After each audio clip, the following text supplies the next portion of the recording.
এই ভাগৱত শাস্ত্ৰৰ ভাগটো বাহিৰত নাপায় গতিকে আমি তাত দি থৈ দিব লাগিব আৰু তেওঁলোকৰ লগত তাৰ পাছতহে বাকীখিনি পৰ্যায় হ'ব যে কিমান যে সকলোৱে ভাগৱত পাঠ কৰে কীৰ্তন পাঠ কৰে তেতিয়া আমাৰ মনলৈ এটা ভাৱ আহিল যে ভাগৱত পাঠ কীৰ্তন পাঠটো আমিও কৰিব পাৰোঁ কিয় নোৱাৰিম সকলোৱে যদি পাৰে আমিও কৰিব নোৱাৰিম আমি কিয় কৰিব নোৱাৰিম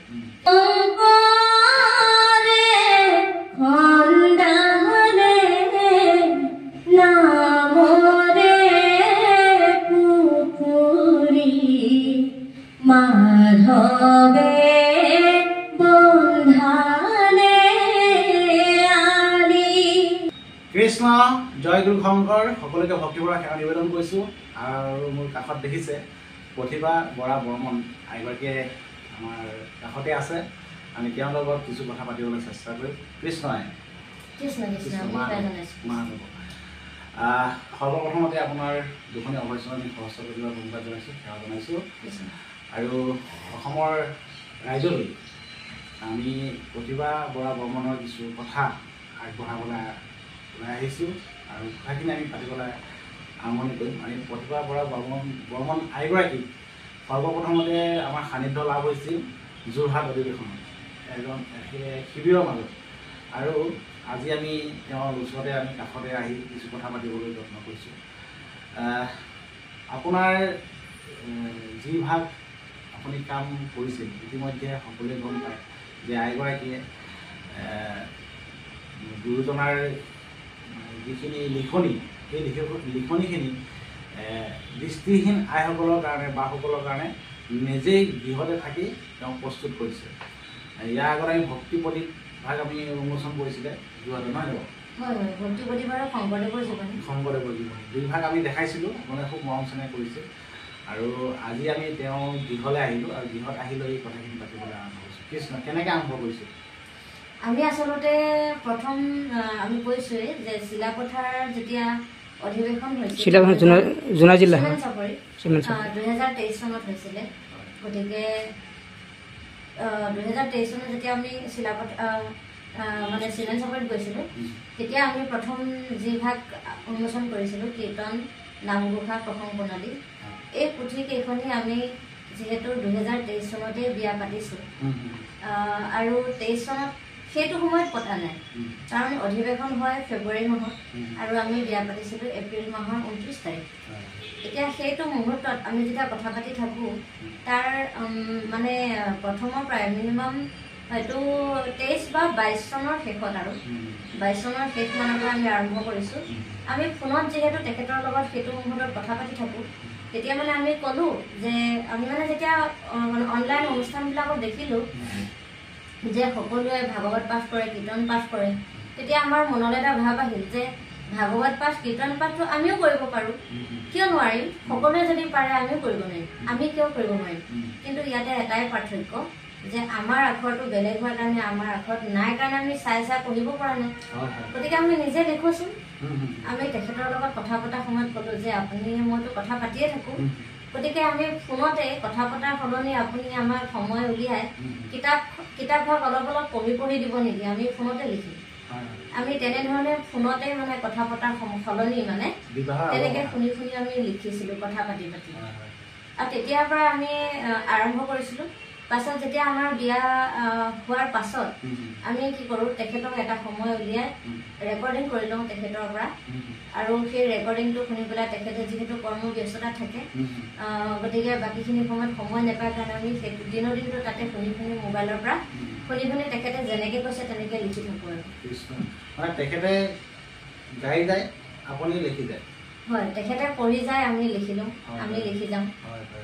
ফোনত থকা অৱস্থাটো তেখেতে পঢ়ি দিয়ে আমি লিখি গৈ আছোঁ গতিকে এতিয়া মানে কি হয় ওচৰত পোৱাৰ পাছত আৰু ৰেকৰ্ডিংটো কৰি লওঁ ৰেকৰ্ডিংটো অন কৰি লওঁ ৰেকৰ্ডিঙতো জানেই ইউটিউবৰ দৰে ফাষ্ট ফৰৱাৰ্ড আৰু ৰিৱাইণ্ড কৰিব পাৰি মানে কাটিবও পাৰি আগলৈ পাছলৈ আনিব পাৰি তেনেকৈ মানে ৰিপিট কৰি ৰিৱাইণ্ড কৰি ফাষ্ট ফৰৱাৰ্ড কৰি শুনি লিখি থাকোঁ আৰু এতিয়ালৈকে কিমান ভাগ আপুনি গ্ৰন্থ লিখি এতিয়া বৰ্তমানলৈকে 7 ভাগ হ'ল নেকি কি লিখিলে মনত আছে কীৰ্তন নামঘোষা প্ৰসংগ প্ৰণালী শ্ৰীকৃষ্ণ গীতা শংকৰদেৱৰ জীৱনী ভক্তি প্ৰদীপ স্বভাৱ হৈছে নেকি আৰু এতিয়া গুণমালা ভাগ আধৰুৱা হৈ আছে লিখি আছে গুণমালা ভাগ আধৰুৱা হৈ আছে লিখি আছে আৰু লগতে আইগৰাকী সুন্দৰ কণ্ঠ তেখেতে দিহানাম বৰগীত খুব সুন্দৰকৈ পৰিৱেশন কৰে আমি প্ৰথমতে কি শুনাব আমি আচলতে কি জানো তাৰে এটা অকণমান আভাস আচলতে জানো বুলি নকওঁ আমি চৰ্চা কৰোঁ কেনেধৰণৰ আমি গীতৰ লগত বিয়া হোৱাৰ আগত জড়িত আছিলোঁ বা কেনেধৰণৰ আমি গীত গাওঁ তাৰে আপোনালোকক অকণমান এটা লাইন আমি শুনাবলৈ চেষ্টা কৰিম আমি প্ৰথমতে আৰম্ভ কৰিছোঁ গুৰুজনাৰ সৃষ্টিৰাজি নামঘোষা ভাগীৰ প্ৰথম শ্লোক ভাগ কৃষ্ণ কৃষ্ণ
शरण्यं भजे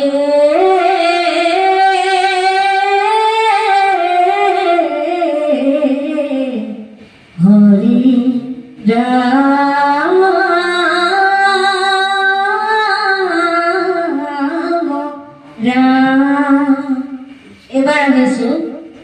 এবাৰ আহিছো কীৰ্তন শাস্ত্ৰ ভাগীৰ শ্লোক ভাগলৈ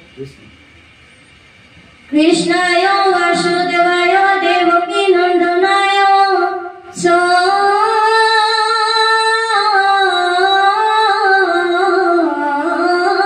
নন্দ গোপ কুমারায় গোবিন্দায় নমো নমঃ নমঃ পঙ্কজ নাভায় নমঃ পঙ্কজ মালিনে নমঃ পঙ্কজ নেত্রায় নমস্তে পঙ্কজাং ঘ্রয়ে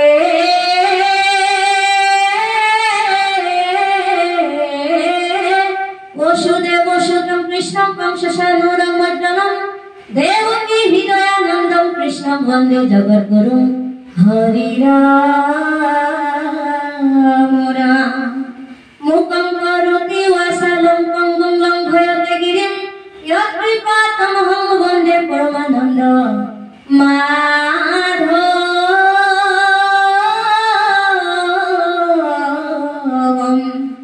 हरि এবাৰ অকণমান দিহানামৰ কলি এতিয়া আগবঢ়াইছে শংকৰে খণ্ডালে নামৰে পুখুৰী মাধৱে বন্ধালে আলি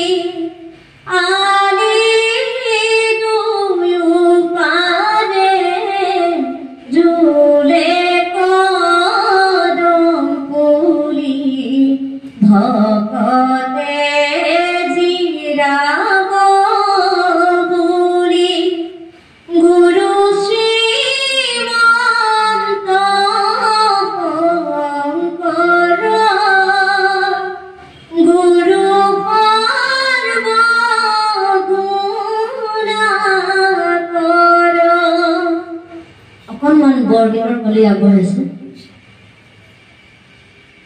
ৰে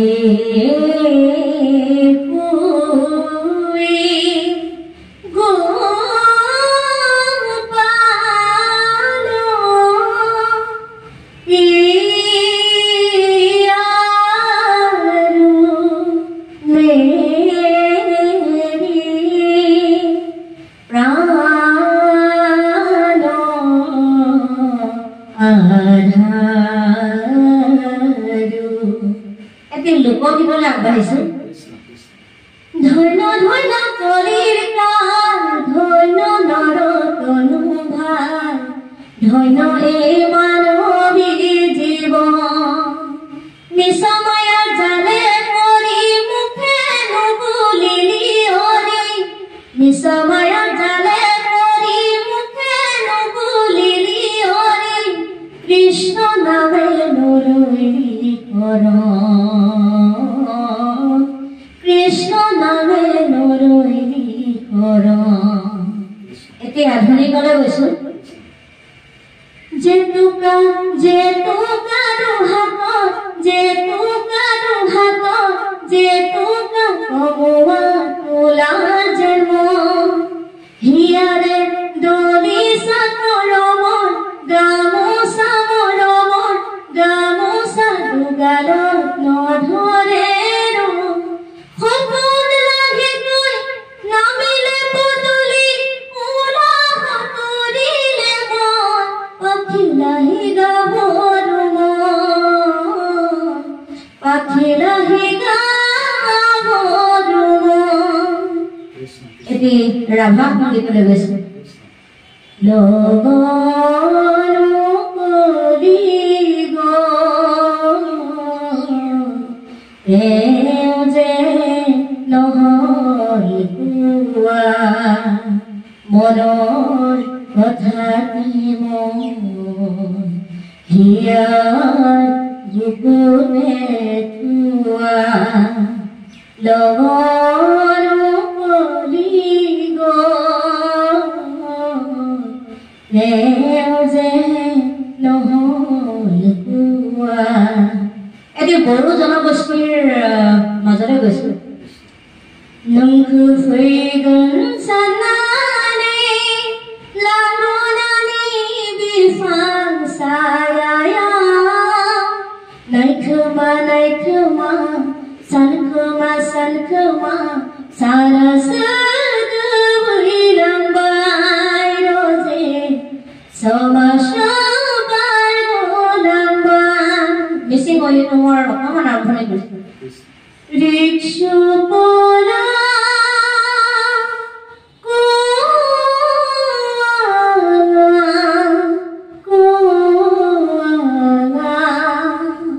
serpan supadam pero asindai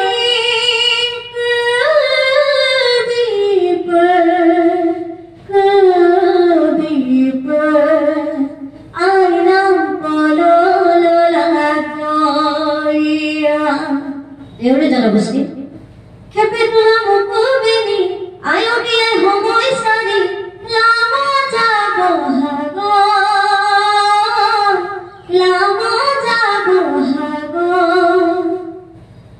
গতিকে আমি শেষত এভাগী বিহু গীতৰ যোজনাৰে শেষ কৰিছো হে সতৰে আবেলি হে যতৰ তানুলি হে ধমকি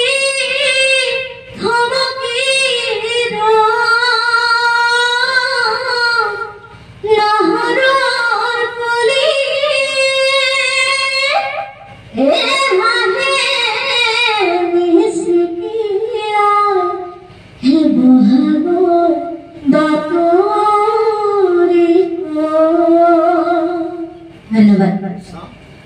আমি ধন্যবাদ জ্ঞাপন কৰিছো আপোনালৈ দেখিছে ইতিমধ্যে আইগৰাকীয়ে এঠাৰি সৰু সৰুকৈ গোটেইখিনি পৰিৱেশন কৰি শেষ কৰি দিলে একচুৱেলি নামটো প্ৰতিভা বৰা বৰ্মন প্ৰতিভা কিমান আছে দেখিছে নহয় কিমানখিনি সম্পদ তেওঁ সাজি ৰাখিছে গতিকে আমি আৰু কিছু কথা পাতিম ঘৰত কোন কোন আছে ঘৰত মোৰ মাৰ ঘৰত দাদা দুজন বাইদেউ দুজনী মা আৰু মই আৰু ভণ্টি এজনী বাকি সকলোৰে বিয়া বাৰু হৈ গ'ল আৰু আমিও ইয়ালৈ আহিলোঁ আৰু বৰ্তমান দাদা দুজনৰ ডাঙৰজন দাদাৰ ল'ৰা ছোৱালী এহাল আৰু সৰুজন দাদাৰ এটি ল'ৰা আৰু বৰ্তমান মা সৰুজন দাদাৰ লগতে থাকে এনেকৈ চলি আছে আৰু এই যে মনলৈ যে আপোনাৰ ভাৱবিলাক আহিল যে গুৰুজনাৰ যিখিনি লিখনি দৃষ্টিহীন লোকৰ কাৰণে আপুনি উলিয়াই দিম বুলি যে ভাবিলে লিখনিবিলাক আপুনি লিখিলে মনলৈ কেনেকৈ আহিল আপোনাৰ? মনলৈ আচলতে কেনেকৈ আহিল সেইখিনি আমি প্ৰকাশ কৰিব নোৱাৰিম। মাত্ৰ এটা কথাই ভাবিলোঁ যে আমি যদি পঢ়িব পাৰোঁ, আমি কেনেকৈ মানে কেনেধৰণে আৰম্ভ কৰিছোঁ সেয়া আপোনাক কৈছোঁৱেই। গতিকে তাৰ লগতে জড়িত, কাৰণ আমি যদি পঢ়িব পাৰোঁ তেতিয়াহ'লে বাকীসকলেও পঢ়িব পাৰিব। আমি প্ৰথমতে লিখি উলিয়াওঁচোন, যদি কাৰোবাক প্ৰয়োজন হয় তেওঁলোকে নিব, আৰু যদি নাই কোনো কথা নাই।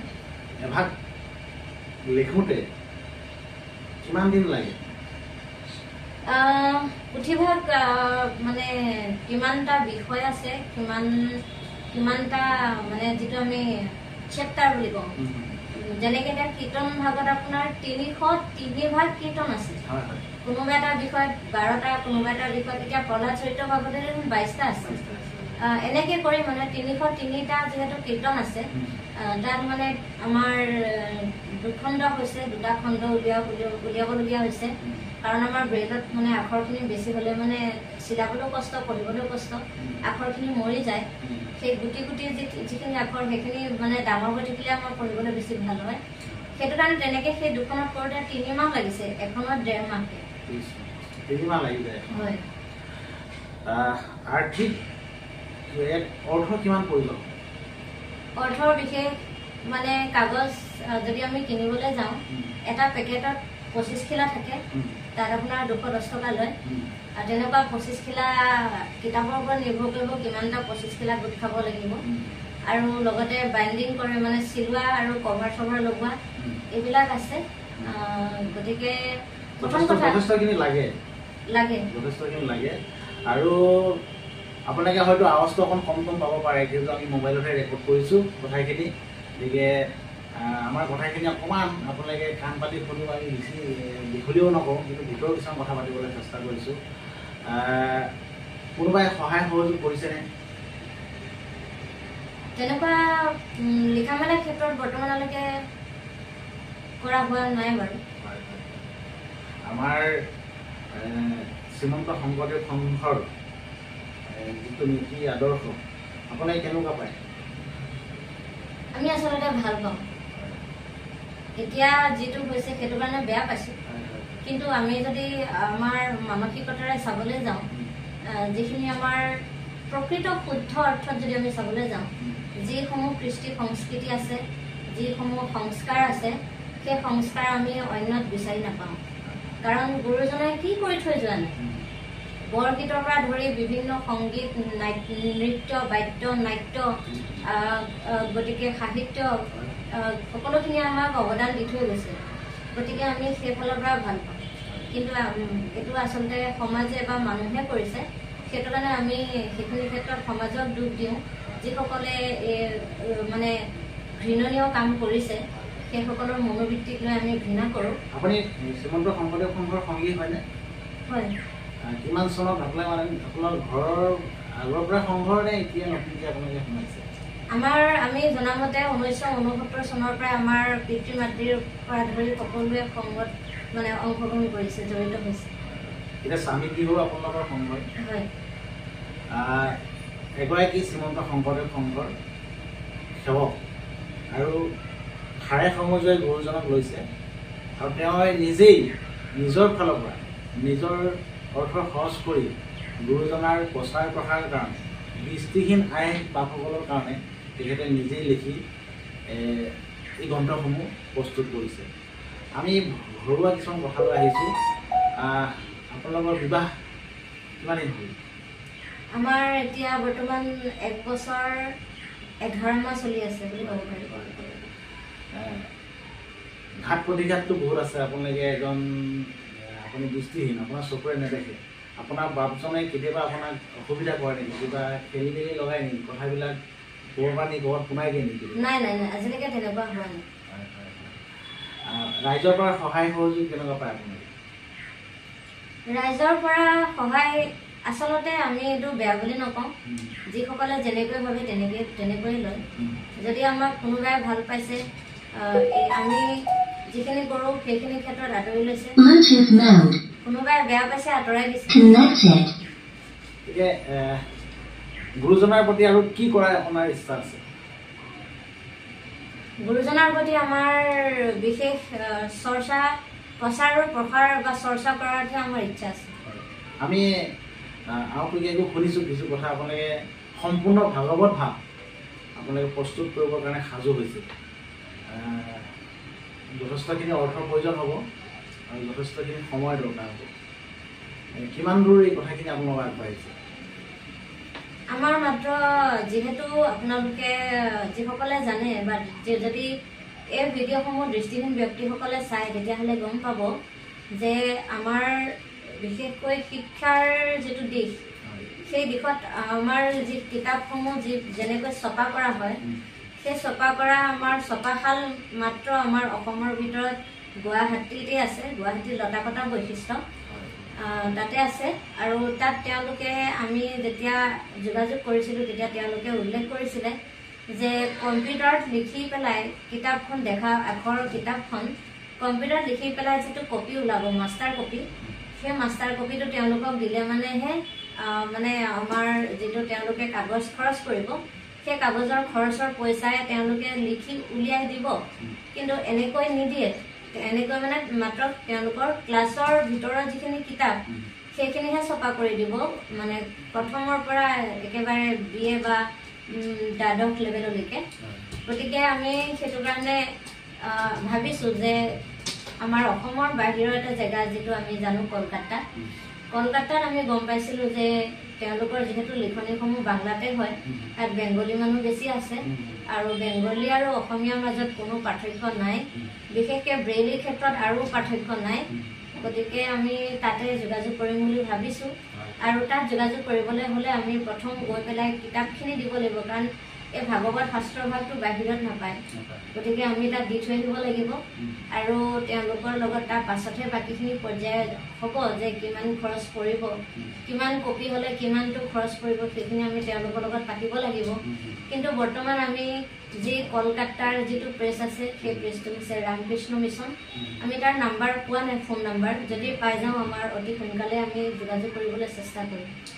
ৰামকৃষ্ণ মিছন কেলকাতাৰ যি ভাগ প্ৰেছ আছে, সেই প্ৰেছৰ যদি কাৰোবাৰ ওচৰত নম্বৰ আছে, আপোনালোকে আমাৰ মেছেজ যোগেদি আমাৰ ভিডিঅ' চাই থকা ইউটিউব চেনেলতে হওক বা ফেচবুকতে হওক আমাৰ নম্বৰ তাতে আছেই, দি থোৱা আছে। গতিকে আমালে ফোননেট যোগেদি এই নম্বৰটো আমাক কালেক্ট কৰি দিব, আমি আশা কৰিছোঁ। আৰু খুব সুন্দৰ এটি পদক্ষেপ হাতত লৈছে। ভাগৱত সম্পূৰ্ণভাৱ তেওঁলোকে প্ৰস্তুত কৰিবৰ কাৰণে সাজু হৈছে আৰু অৰ্থৰ বহুতখিনি দৰকাৰ হ'ব, বহুতখিনি সময় দৰকাৰ হ'ব। গতিকে আপোনালোকে মৰম চেনেহ কৰিব, আশীৰ্বাদ কৰিব যাতে এই কামভাগ সুন্দৰকৈ হৈ যায়। আৰু বিশেষ কথা নাপাতোঁ, কাৰণ আইগৰাকী ইতিমধ্যে গম পোৱা গৈছে যে তেওঁ কিমানখিনি গুৰুজনাৰ প্ৰতি মৰম চেনেহ ভাৱ আছে, কিমানখিনি গুৰুজনাৰ প্ৰতি ত্যাগ আছে। গতিকে আইগৰাকীৰ শ্ৰীচৰণৰ সহস্ৰ প্ৰতিভা ধন্যবাদ জনাইছোঁ, সেৱা জনাইছোঁ। আজি আমাক আহি পিনি এইকণ সময় আমি আপোনাৰ লগত অতিবাহিত কৰিলোঁ, খুব ভাল লাগিল। আৰু এনেধৰণে আপুনি গুৰুজনাৰ প্ৰচাৰ প্ৰসাৰ কৰি যাওক। আমিও গুৰুজনাৰ প্ৰচাৰ প্ৰসাৰ কৰি আছোঁ পদপথে যাত্ৰা কৰি। আজি আপোনাৰ লগত আমি আহি আমাৰ সান্নিধ্য লাভ হ'ল, কথাখিনি পাতিলোঁ। এই কথাখিনিকে ৰাইজৰ আগলৈ আমি আগবঢ়াই দিম।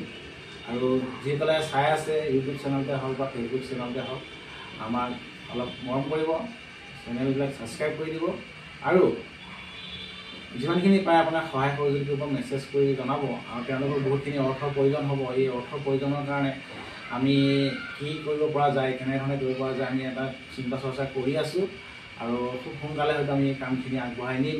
আপোনালোকে মৰম চেনেহ কৰিব। আৰু ইয়াকে কৈছোঁ, সকলোকে ভক্তিভৰা সেৱা নিবেদন কৰিছোঁ। অসমবাসীৰ কাৰণে আপুনি কি ক'ব?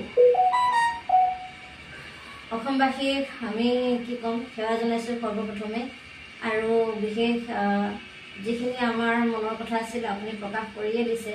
তথাপিতো আমাৰ পৰা যদি কিবা আপোনালোকৰ জানিব লগা আছে বা আমি যদি এই কথাখিনি কওঁতে কিবা যদি অপৰাধ হৈছে, আমি আশা কৰিম আপোনালোকে আঙুলিয়াই যাতে দিয়ে আৰু সকলোৱে যাতে ভালভাৱে লয়, কোনেও যাতে নিগেটিভভাৱে একো কমেণ্ট নকৰি সুন্দৰভাৱে আগুৱাই যোৱাৰ ক্ষেত্ৰত যাতে সকলোৱে আমি সহায় পাওঁ তাৰে আমি বিশেষভাৱে কামনা কৰিম। শেষত থাকি কি যাব? শেষত আমি যিহেতু নাট্যৰ লগতো জড়িত আছিলোঁ, আমি নাট্যৰ গীতখিনি পাহৰি গ'লোঁ, পাছত মনত পৰিছে যে আমাৰ থাকি গ'ল। গতিকে আপুনি খুব সুন্দৰভাৱে মনত পেলাই দিলে। আমাৰ সম্পূৰ্ণভাৱে মনত নাই, কাৰণ আমাৰ যথেষ্ট দিন হৈ গ'ল। তথাপিতো আমি পাৰিজাত হৰণ আৰু ৰাম বিজয় নাটকৰ কেইটিমান অকণমান এটি কলি আপোনালোকলৈ শেষত আগবঢ়াই দিছোঁ। আইগৰাকী আমি ৰাম বিজয় আৰু কি বুলি ক'লে? পাৰিজাত হৰণ। ৰাম বিজয় পাৰিজাত হৰণৰ দুটিমান কলি আগবঢ়াই দিয়ে অনুষ্ঠানটো আমি ইমানতে ঠিক কৰিম। কৃষ্ণ। আমি প্ৰথমতে ৰাম বিজয় নাটকৰ ফাললৈ আগবাঢ়িছোঁ। আমাৰ এটি খুব সুন্দৰ আৰু খুব আৱেগিক এটি দৃশ্য আছিল, গীত আছিল। আপোনালোকে জানে আমি অভিনয় কৰিব নাজানো, মাত্ৰ গীতেই পৰিৱেশন কৰোঁ। তাৰে এটি সুন্দৰ গীত আপোনালোকে নিশ্চয় জানিব, যিসকলে নাট্যৰ লগত জড়িত আছে তেওঁলোকে জানিব। আমি মাত্ৰ অকণমান গুণগুণাই দিছোঁ।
পাৰিজাত হৰণৰ ৰুক্মিণী দৃশ্যটোৰ এটি গীত আগবঢ়াইছে।